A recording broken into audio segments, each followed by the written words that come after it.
Hey everyone, Steve Swartz here from militarytomillions.com, and I wanted to shoot this quick video about the subject of should you worry about what other people think of you? And I would say yes, you should, and also there's a time when no, you really shouldn't. And so what's the difference?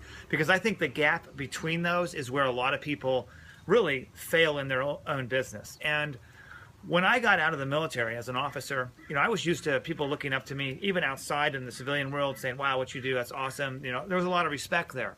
So then I started talking to people about an opportunity, a business that I was in. And I got resistance, like people saying, oh, it's a scam or whatever. And I was like, man, I was not used to that. And it really kind of ticked me off.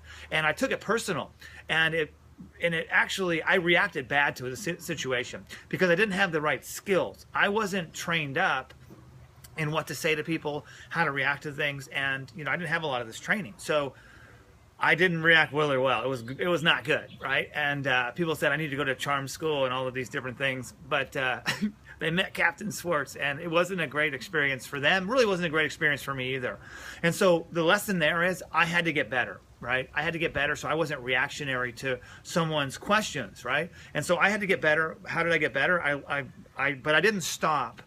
I did slow down though. I can tell you, it slowed me down a lot for a while. But I didn't stop. I kept working it, and then something happened, and my skills started to get better. I got less resistance. I started to become more effective because I was gaining experience. I knew from my military background that you can't just quit, right? You're tenacious. You got to hold on, and once you see something, we're not going to quit, right? That's my mentality as an officer, especially an armor officer. I'm not going to quit. So I took that attitude and I got better, and I learned and I learned. And so with experience, I became more effective. And as I became more effective, then when I did run into people that were giving me, oh, I'm not interested, or that looks like this, I say, you know what? I was able to deal with it. And their opinions no longer bothered me.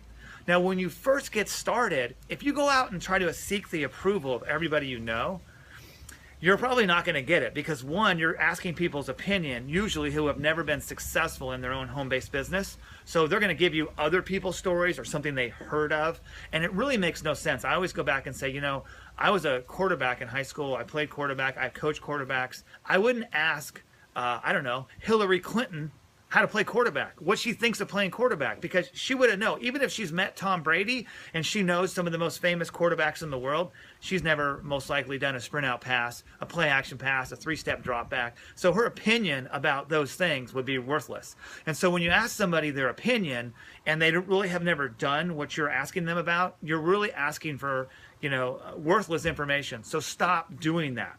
That's when you shouldn't care.